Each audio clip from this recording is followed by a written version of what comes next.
Yesterday, there was sun and there was rain. 2月の21日土曜日、大阪で降りもします。関西の方は遊びに来てください。はい、ということで冒頭にもあった通り、今月は量がやばいです。実は冒頭に映ってないあの辺とか、キャップとか、あとメガネとかもたくさんあるので、紹介していこうと思います。はい、ということで、今月は動画もたくさん出てるんですけど、こんな感じで、フリマとかセカストのディグもめっちゃ成功したし、プラスアルファ福岡で買ったものだったり、いただいたものとか、動画にしてなくて買ったものとか、めちゃくちゃ多いので、ぜひ最後までご覧ください。早速一つ目いきます。はい、一つ目なんですけど、こちらですね。はい、こちらは11パリスっていう、パリのブランドなんですけど、福岡の Vlog で行ったスプラットさんという久留米の古着屋さんで購入しました。で、これね、めっちゃ面白いのが、かなりタイトなギンガムチェックのシャツで、僕こういうカラフルな、ボーダーとかチェック好きなので購入したんですけど、このシャツの特徴は、まず分かりやすい点で言うと一つここですね。ここでチェックの柄が切り替わってて、めちゃくちゃ面白い作りになってて、例えばこんな感じでインして使えばチェックシャツにもなるんですけど、上から短丈のジャケットを羽織ると、下からは赤のチェックが出てるんだけど、上からは青色のこのギンガムチェック、赤のチェックと青のギンガムチェックで、少しなんか不思議な感じのコーデが組めるので購入しました。で、あともう一つは、あんまり見ないと思うんですけど、ここに襟を綺麗に立てるためのボタンがあって、こんな感じで襟部分がキュッと締まるデザインになってます。蝶ネクタイとか、少しクラシックな感じで襟を綺麗に立たせたい時に使うボタンがついてます。で、これがね、立てて使ったりする時も使えて、めちゃくちゃ面白い使い方ができます。かなり細身のシャツになってて、僕が結構ジャストで入ったので購入しました。このシャツはね、12月の末に購入したんだけど、多分去年の年末の12月の購入品紹介では紹介できてないので紹介しました。ってことで2つ目いくと、こちらです。はい。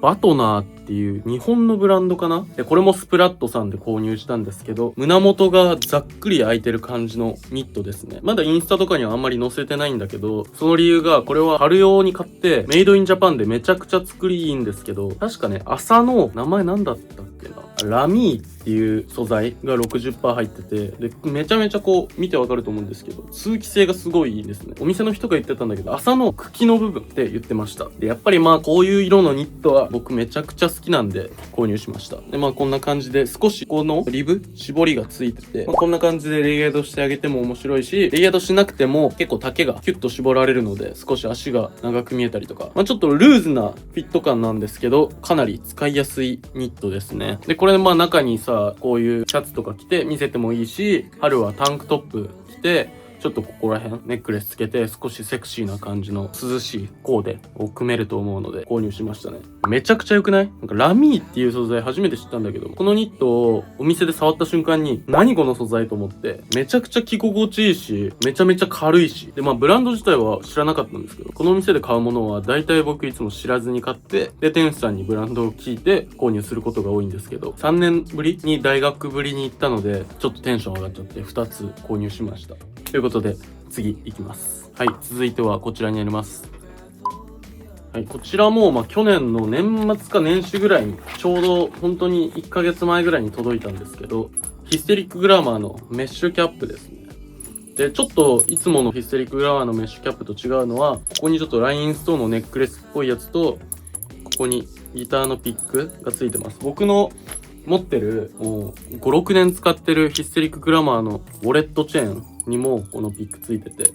ヒスの定番のピックアイテムですね。ブレスレットとかネックレスとかにもよくあります。これは去年の受注会で受注したもので、こんな感じのめちゃくちゃシンプルで使いやすいメッシュキャップですね。結構ポップな感じのヒステリックグラマーらしいアイテムなんですけど、これは最近も被ってるんですけど、夏海とか行った時に被りたいなと思ってこちらは選びました。こんな感じ。コーデはあったらちょっと載せておくんですけど、確か空港とかで被ってた写真があったと思うので、載せておこうかなと思います。これ確かね、ヒスのメッシュキャップは1万円ちょっととかで買えるので、大学生とかでも買えるキャップだと思うんですけど、僕は結構大学の時、ヒスの小物はよく買ってましたね。キャップも買ってたし、あとさっきのウォレットチェーンはずっと使ってるんですけど、ヒスの小物系は結構手の出しやすい金額なので、学生にもおすすめかなと思います。黒白でめちゃくちゃ使いやすいし、斜めに被ってあげたりするのも可愛いですね、やっぱり。はい、ということでどんどん行くんですけど、次は小物、こちらです。はい、こちらはですね、韓国のパールバッケンっていうブランド、僕の動画で何度も紹介したことあるんですけど、韓国のブランドですね。プラス、こちらはね、韓国のタトゥーアーティスト、タトゥーショップとコラボのモデルになります。はい。こんな感じの少しちょっとナードな雰囲気があるんだけど、形的にはナードな雰囲気で真面目そうに見えるんだけど、フレームについてるこのデザインだったりとか、あとここ、地味についてるこのドクロのマークとかがめちゃくちゃギラついてる。でここも透明になってて骨が見えるデザインになってますね。めちゃくちゃかっこいい。黒と、確か他にも色があったんだけど、僕はこのオリーブ色にしました。こんな感じです。僕の場合はこういう真面目っぽい感じのメガネとかは、逆にちょっとギラついたアイテム合わせることが好きで、例えばさっきみたいに、こういうちょっとポップなアイテム、ポップなキャップと、こういうメガネを合わせたりするのがすごい好きですね。ということで、パールバッケン紹介したので、もう一つ紹介するんですけど、こちらです。はい、こちらもパールバッケンなんですけど、こっちは黒縁の、メガネというよりはどちらかというとちょっとサングラスなんですけど、こんな感じです。メガネには見えるんだけど、で、少しフレームがさっきのより太めで、横も結構ギラギラしてる感じのかっこいいサングラス、メガネです。で、これはコラボモデルじゃないんですけど、新作で10%ぐらいかな。結構うっすらオレンジが入ってて、今多分明るい外の光で撮ってるからよく見えると思うんですけど、こんな感じの色が入ってます。でね、クオリティもマジで高いんだよね。近くで見てもらったらわかると思うけど、こんな感じです。めちゃくちゃかっこいい。黒のサングラスとかアイウェア。アイウェア僕結構好きで、キャップも好きだし、アイウェアも好きだし、小物、ウォレットチェーンとかも好きなんで、すごい自分的にはやっぱりアイウェア、サングラス、メガネは自分のファッションにおいてなくてはならない存在なので、もうこのメガネだけで顔の半分ぐらいを占めるじゃないですか。顔の比率の中から半分ぐらい占めるアイテムって、ピアスあったり、ネックレスあったり、キャップあったりするんですけど、ここら辺の印象を一番ガラッと変えるのはやっぱりメガネかなって思ってるので。で、このメガネを変えるだけで全然その日のファッションの雰囲気だったり、自分がその日したいスタイルだったりが全然変わってくるので、メガネは正直何本あってもいいかなと思いますね。僕が今まで紹介してた僕のメガネ紹介っていう動画とかもあるんですけど、そのくらいメガネめちゃくちゃ持ってます。で、またちょっと色々増えてるので、今年はまた2026年版で紹介しようかなと思います。はい。パールバッケンでした。こちらはね、マーロンっていうモデルですね。で、これはブラックの006番です。あと、これも紹介するんだけど、忘れてた。こちらです。最近、インスタ見てる方は見たことあると思うんですけど、エンポリオ・アルマーニの EA っていうロゴがあるシンプルなリングです。で、僕結構サウナとか温泉めっちゃ好きで、一回大学生ぐらいの時かな、リングとか2回ぐらい全部なくしちゃって、そこから全然つけてなかったんですけど、実家に帰った時に、見たことなかったから誰のって言ったら、僕のお父さんの友達がアルマーニがめちゃくちゃ好きな人がいて、で、その人からもらいました。なので、このリング気に入って、最近はリングよくつけてるんですけど、リングつけてみたら、いろんなリングつけてみたいなと思ってたので、今年2026年はまたリングをたくさん増やしてみようかなと思います。で、なくさないように気をつけます。はい、ということで続いて、これアルマーニ続きなんですけど、こちらですね。こちらもアルマーニなんですけど、アルマーニのリムレスのサングラスですね。で、これは福岡の Vlog に出てた友達に誕生日プレゼントでいただきました。去年からリムレスメガネ結構欲しいなって思ってて、で、タイミング逃して、で、結局自分でもういっかって思って買ってなかったんですけど、いざプレゼントでもらってみると、めちゃくちゃいいですね。僕、自分の顔的に超似合うなっていうのが思うんですけど、どうでしょうか？こんな感じです。少し茶色い感じのカラーが入ってるんですけど、ちょっと悪そうに見えるサングラスで、結構なんて言うんだろうな、シックな格好してる時、例えば後ろにあるコートとか、あと黒いジャケットとか羽織って、で、今みたいな感じでちょっと髪をシュクシュッとパーマっぽくセットした時にめちゃくちゃかっこいいコーデができるなと思ってるんで、今後イベントとか行く時、顔周りをギラギラさせるコーデを組んでみたいですね。で、このリムレスね、サイドがめちゃくちゃ細くて、で、フレームがこの銀のフレームなんだけど、本当にもう軽くて、かけ心地も、さっき紹介した、パールバッケンのメガネとかよりもっと薄いんで、全然目とかは疲れないですね。正直メガネってずっとつけてたら疲れるものなんですけど、これは全然疲れないですね。でも正直、上から見た時とかは全然直で太陽入ってくるんで、こうやってやっとかないとあんまりサングラスとしての意味はないかな。でも正直サングラスとしての意味っていうよりかはどちらかというと、僕はピアスとかリングの感覚に近くて、さっきも言ったんですけど、顔の印象を変えるアイテムとしてよく使ってます。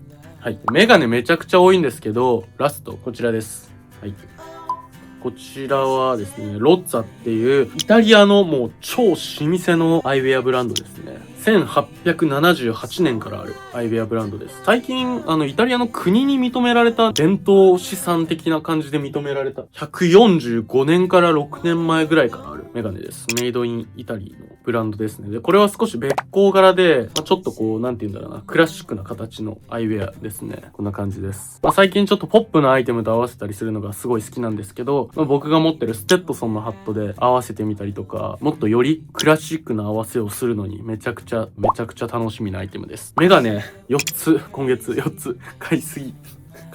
です。でもこれもかっこいいよね。ちょっと別光なんだけど、色が少し赤っぽい、赤の比率が高いメガネですね。でも作りもめちゃくちゃいいです。で、形もね、今まで持ってなかったようなメガネで、一回大学生ぐらいの時かな、こういうアイウェアかけてたんですけど、それはね、確かね、なんかウィゴーか、ウィゴーじゃない、今はなき、H&M じゃなくて、渋谷のあそこにあった、今、なんかカラオケかなんかがあるところにあったお店の、Forever 21。そう、Forever 21の金色のこういう形のサングラスは持ってたんですけど、初めてこの形のちゃんとしたやつをゲットしました。めちゃくちゃかっこいい。ちょっとね、これステッドソンのハットあるから、一瞬だけ合わせてみようかな。はい、ということでこんな感じです。こんな感じのね、もうクラシックな合わせをするのがめちゃくちゃ楽しみですね。で、結構黒で固めて、今ちょっとボーダー着てるんですけど、チェスターコートとかと合わせたり、ジャケットとかと合わせたりするのが楽しみなアイテムです。はい。ということで、まだまだあるんですけど、一旦ちょっと次はバッグを紹介していこうと思います。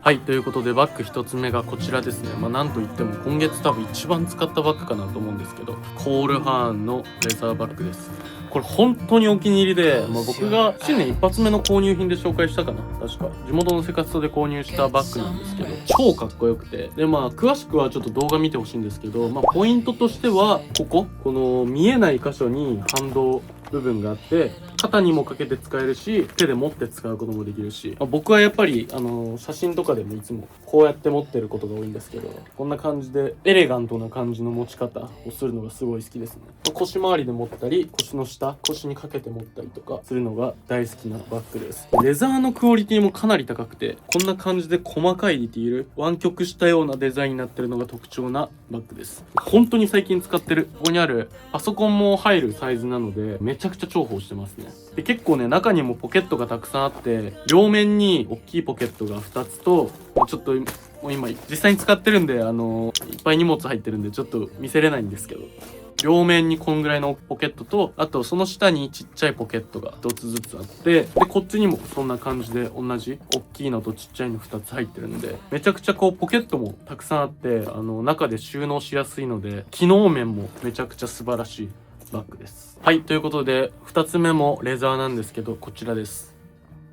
はい、プラスチックプロダクトです。プラスチックプロダクトは、僕の吉祥寺の動画、今月マジで紹介しまくってるんですけど、ラムレザーのビッグトートバッグですね。こっちもショルダーにも使えるし、ここにハンドの部分もあって、で最近ね、僕結構自分で B2 とか販売してて、すっごい大荷物の時が結構今月と先月はたくさんあったので、めちゃくちゃ重宝してますね。でなんかさ、大きいバッグってさ、結構さ、IKEA のバッグだったり、エコバッグだったり、ちょっとナイロン製のもので、ファッション性があんまりないって言ったらあれなんですけど、なんかおしゃれしきれてない感覚はあるんですけど、このバッグでそういう荷物を運ぶだけでめちゃくちゃ自分の気持ちも上がるし、この大きさなんで、普通に 1,2 泊ぐらいの旅行だったら全然余裕で行けますね。本当にちょうどIKEA のナイロンバッグぐらいの大きさか、ちょっとそれより大きいぐらいのサイズ感ですね。で、僕は最近もう業務スーパーとかもよく行くんですけど、業務スーパーとかの大量買いして、この中にぶち込んで運ぶっていうのをめちゃくちゃしてます。コーデで合わせてもかっこいいので、めちゃくちゃおすすめです。でね、このバッグめちゃくちゃ限りが少ないって言ってたんで、もし気になった方はこちらの動画を見てみてください。はい、ということで続いてのアイテムはこちらになります。はい、このバッグはですね、これも下北ディグでディグったバッグなんですけど、バービーっていうギャルブランドのバッグですね。で、最近ね、ファーのバッグ、なんかレザーのバッグばっかりめちゃくちゃ使ってて、ジェデットロンドンのレザーだったり、さっきのプラスチックプロダクトのバッグだったり、コールハンのバッグだったり、ずっとレザーばっか使ってて、ナップサックもすごいずっと使ってたし、もうちょっと変わった感じのバッグ欲しいなって思ってた時にちょうど見つけました。で、裏面はもう全部ファーなんですけど、結構ね、ギャルっぽいバッグなんだけど、いろんな面白い合わせができそうだなと思って購入しました。こんな感じでロックがついてて、多分女の子とか女性の方は知ってるかな。多分僕もね、小さい頃ちょっと流行ってたとは思うんですけど、あんまりその時は興味なかったんで、見たことあるかなっていうぐらいのブランドなんですけど、こんな感じです。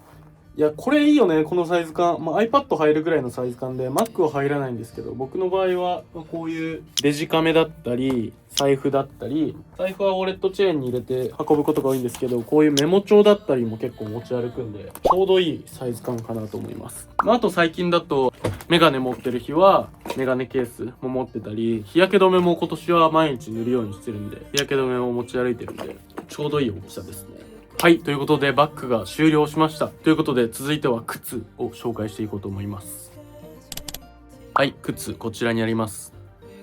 はい。この動画は多分一番今月再生数多かったらみんな知ってるんじゃないかなと思うんですけど、チリングセレモニークラブっていう韓国のブランドのブーツですね。でこのブランドはプサンのブランドなんですけど、気になった方はこの動画見てめちゃくちゃちゃんと紹介してるんで、ぜひ見てほしいんですけど、価格帯が超安くて、おすすめです。超安いってほどじゃないんですけど、このしっかりとしたリアルレザーのクオリティで2万から3万円で買えるアイテムですね。で、クオリティというか、ソールもちゃんとビブラムで、レザーのこの色の変わり具合、グラデーションもかなり綺麗で、履いてみてもめちゃくちゃかっこいいんで、コーデも実際に紹介してるんで、見てください。後でも多分紹介しようかなと思います。で、プサンのブランドなんですけど、そうだ。で、この靴なんかいろいろコメントとか、インスタの DM とかで、日本からだと買えないですよねっていうことがめちゃくちゃ聞かれてたんですけど、DM で聞いたところ、日本からでも直接 DM していただければ購入できるようにするみたいです。気になった方はぜひ動画見るか、彼らのインスタをチェックしてみてください。これ駒沢公園で見つけたのめちゃくちゃレアだよね。かなり運が良かった。で、続いての靴はこちらになります。はい、こちらはティンバーランドの新作のレザーブーツですね。で、ゴアテックスで結構気に入って履いてるんで、もうめちゃくちゃ汚れてて、デニムの色とかが結構ついてるんですけど。ティンバーランドは、イエローブーツはよく履いてたんですけど、こういうタイプのブーツは、中学生か高校生ぐらいの時に、お父さんのやつをめちゃくちゃ履いてたんですけど、この年になって、このブーツ履いてみて、やっぱりちょっとイエローブーツとは印象が違ったかっこよさが出せるので、めちゃくちゃかっこいいですね。で、あとゴアテックスがついてるんで、雨の日とかも全然気にしなくて履けるし、コーデとかも実際に撮ってるのでチェックしてみてください。めちゃくちゃかっこいいです。で、ちょうど後で紹介するんですけど、アトモスの千駄ヶ谷で開かれたイベントに呼んでいただいたんですけど、ゴアテックスってめちゃくちゃ本当に機能がすごくて、いろいろ体験してきたんですけど、本当にすごいです。水を本当に弾くし、中からの空気は逃がすんだけど、外からの水は入れないっていう作りで。で、僕、ビニール袋の手袋とゴアテックスの布の手袋で比較してみたんですけど、ビニールの手袋って入れた瞬間、手汗とか結構つくじゃないですか。なんか感じペタペタして嫌なんだけど、ゴアテックスの手袋の方は中からの熱は逃がしてあげれるので、めちゃくちゃ涼しかった。で、普段はこういう靴とか、服に使われててあんまりわかんないと思うんですけど、やっぱ手で体感するとすごいわかりやすかったですね。で、この流れで最後の靴を紹介するんですけど、こちらです。はい、ということで今紹介したアトモスのイベントでお仕事一緒にさせていただいた時にいただいたデレンカバンでかすぎ、サロモン XT4 のデザインとアトモスのコラボのモデルですね。めちゃくちゃ可愛くない？可愛くてかっこいい。で、これはね、やっぱね、黒いスラックスと合わせたりして使うのもいいと思うんだけど、なんか僕の場合はちょっと夏、カラフルな感じのコーデで足元をキラッと外したい時に使いたいかなと思ってます。こちらもちゃんとしっかりゴアテックスがついてます。なので、雨とかも全然気にしなくてもいいし、冬とかも履けるかな。雪が降った時とかも、実際雪って溶けると雨になって靴とか濡れるじゃないですか。だから冬の日とかも履いていこうかなと思います。で、地味に嬉しかったのが、この靴べら。結構ね、さっき紹介したチリングセレモニークラブの靴が結構かかとが硬くて、で、それで今まで靴べら持ってなかったんで、ちょうど欲しいなと思ってて、4日前ぐらいにこのイベントでいただきました。これ地味に嬉しかった。あと、ゴアテックスの傘が入ってます。これも地味に嬉しい。はい。この動画ね、結構面白い動画作れたんで、気になる方はぜひインスタチェックしてみてください。ラスト小物を紹介するんですけど、こちらです。はい、 when we wake. はい、こちらも下北のバズストアで購入したものなんですけど、オーバーライドっていう日本のキャップブランド、キャップセレクトショップのキャップになってます。で、こんな感じで長い耳みたいなのがついてて、こういう感じでマフラーにもなるしキャップにもなるっていう、めちゃくちゃ機能的だし可愛いアイテムですね。で、ボアになってるんでめちゃくちゃあったかいし、僕はこういうやっぱりつばの短めのキャップがすごい好きで、あとグレーも好きだし、ちょうどね今月スキーに行く予定があるので、それで購入しました。これね、おしゃれしつつ防寒も楽しめるアイテムっていうのでめちゃくちゃいいです。で、TikTok とかインスタとかでもめちゃくちゃ質問の多かったキャップになります。多分古着で買ったから健康であるのかわからないんですけど、マジで気になる方はこのオーバーライドで調べてみてください。メルカリとか、それこそセカストのオンラインとかトレファクとかバズストアとか探したらもしかしたらあるかも。冬めちゃくちゃいいよ。マジで自転車乗ってる時とか夜超重宝してます。はい、ということで小物というかアパレルアイテム一回終わったので、あとはスウェットとかパンツとか、あとレザージャケット、もうジャケットもかなり溜まってるので紹介していきます。はい、ということで続いてのアイテムこちらになります。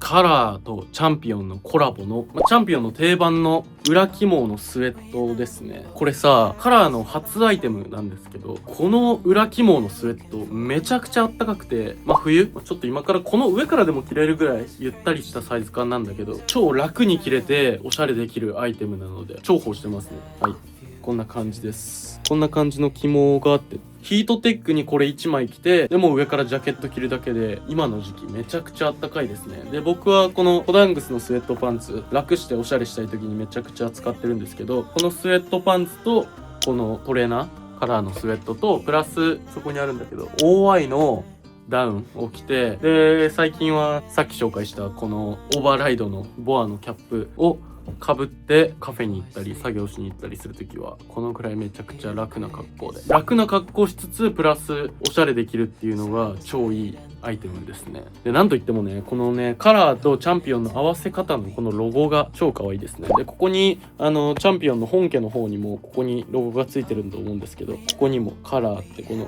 チャンピオンとこのカラーの KOLOR を COLOR にしてちょっともじって、ここら辺の可愛いグラフィックも特徴的です。で、めちゃくちゃシンプルなんだけど、なんかロゴの組み合わせでここまでいいコラボの仕方ができるのすごいなんかちょっと参考になりましたね。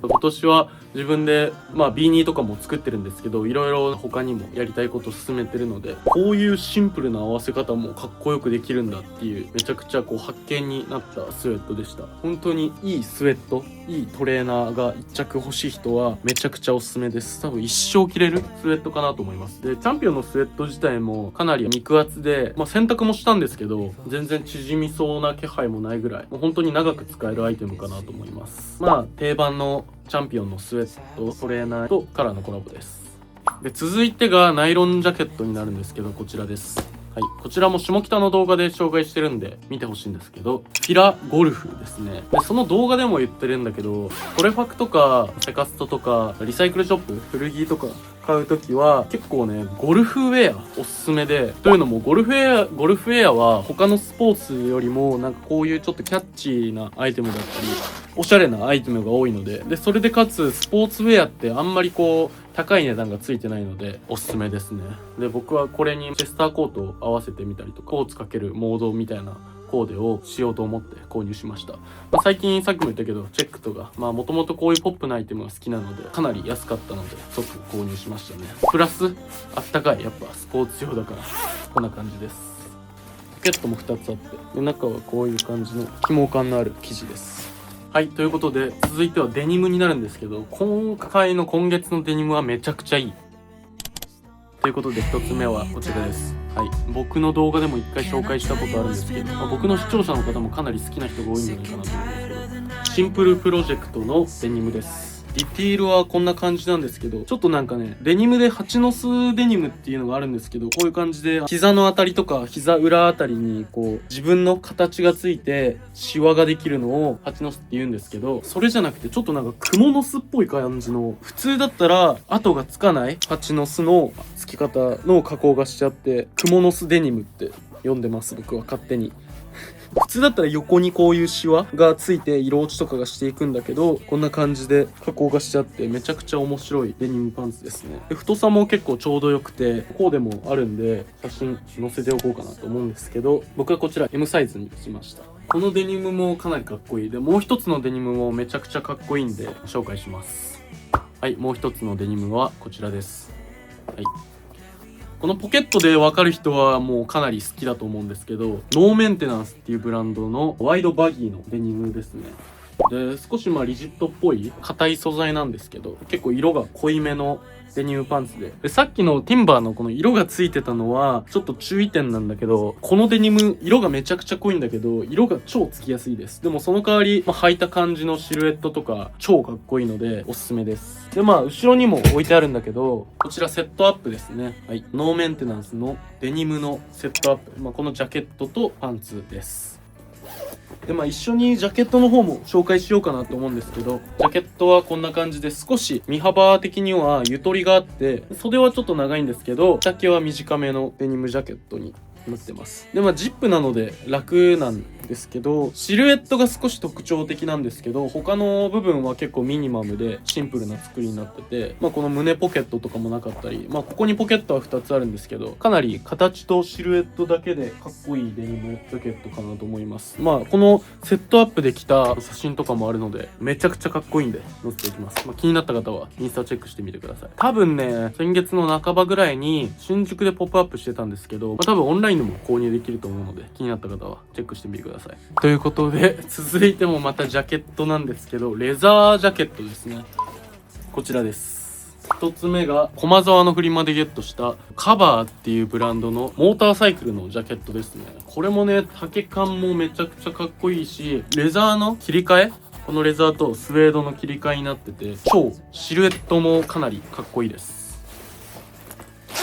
こんな感じのレザーなんですけど、着丈がかなり短くて超タイトですね。でこんな感じでビタッと締めて使うのも男らしくてかっこいいし、春はこれから開けて中にタンクトップとか着たりトップスとか合わせて着ようかなと思ってます。特徴的なのはこのスウェードとレザーの切り替えと、プラスここ袖部分のジップが二重になってるのがかなり珍しい作りかなと思います。こんな感じ。レザージャケットめっちゃ好きなんで、駒沢フリマで見つけて購入しちゃいました。このフリマの動画かなり面白いと思うんでチェックしてみてください。はい、ということでもう一つのレザージャケットはこちらになります。これはね、高田馬場の、これもワーズストアかな、オンボードっていう昔の丸いおいおいあるじゃないですか。おいおいじゃないけど丸いのやってたブランドらしいんですけど、今はないブランドで、このレザージャケットはさっきのより少しだけ長めなんですけど、シングルの定番の形なんだけど、この袖の部分がめちゃくちゃ可愛くて購入しました。袖というかこの肩のデザイン、なんかクラシックでかっこいいレザーなんだけど、ちょっとワンポイント可愛いポップなデザインがあって、かなり僕のファッションに似合うかなと思って購入しました。で色もね、ちょっとねブラウンっていうよりはなんかちょっとキャラメルっぽい色でめちゃくちゃいいですね。でしかもこのレザーの見た感じわかると思うんですけど、ちょっとなんかナイロンっぽく見えるんですけど、実はこれホースレザーでめちゃくちゃ軽くて薄い作りになってるんで、本当にレザージャケットなんだけど着てて疲れないですね。でこれは今の時期こうやって着れるし、全締めでも着れるし、あと軽いんだけど風通さないから、この上から結構タイトなんでコートとか着たり、この上からダウン着たりもできるので、冬も着れるし、春も今後2月終わって3月ぐらいからこれ1枚で着れる季節が来ると思うので、めちゃめちゃ楽しみです。で写真も超かっこいい写真撮れたんで載せておきます。はい、ということでラストのジャケットなんですけど、こちらです。はい、ティンバーランドのジャケットになるんですけど、カバーオールかな、こんな感じのガツッと上から羽織れるような厚手のコットンになってるんですけど、ボタンとかもかなりクラシックな男らしいかっこよさのあるデザインになってて、でここの襟の部分がレザーになってます。で結構ね、さっきのレザージャケットとかも上から羽織れるぐらいのゆとりのあるジャケットになってますね。結構楽してかっこつけたいとか、少しシルエットとかは可愛らしくて、でもデザイン厚手の生地と襟元のレザーがかなりかっこいいアイテムなので、すごいバランスの取れてるジャケットかなと思います。結構ね、こういうバサッと羽織れる感じのジャケット一つあると、冬今の時期とかはめちゃくちゃさっきのタイトなレザージャケットとかの上から着れるので、こんな感じです。はい、ということで駆け足で紹介したんですけど、どうだったでしょうか。今月マジで去年2025年を合わせてももしかしたら過去最多の購入品の量なのかなと思ってて、値段も過去最多かもしれないけど、全部めちゃくちゃ満足のいく購入品ができました。皆さんこのアイテムの中で結構他にもっと焦点当てて紹介してほしいアイテムだったり、もしあればぜひコメントしてください。何番目のアイテムが一番好きだったかも教えてもらえると、そこから僕がインスタのコーデの時にこれいいって言ってたなと思ってコーデ組んだりするかもしれないので、ぜひコメントよろしくお願いします。そして今年は YouTube めちゃくちゃ頑張りたいと思ってるので、まずは1万人を目標にしてるので、ぜひチャンネル登録してなくてここまで見てくれた方はチャンネル登録と、あと高評価もしてくれると嬉しいです。ということでナスイでした。また次の動画でお会いしましょう。バイバイ。買いすぎ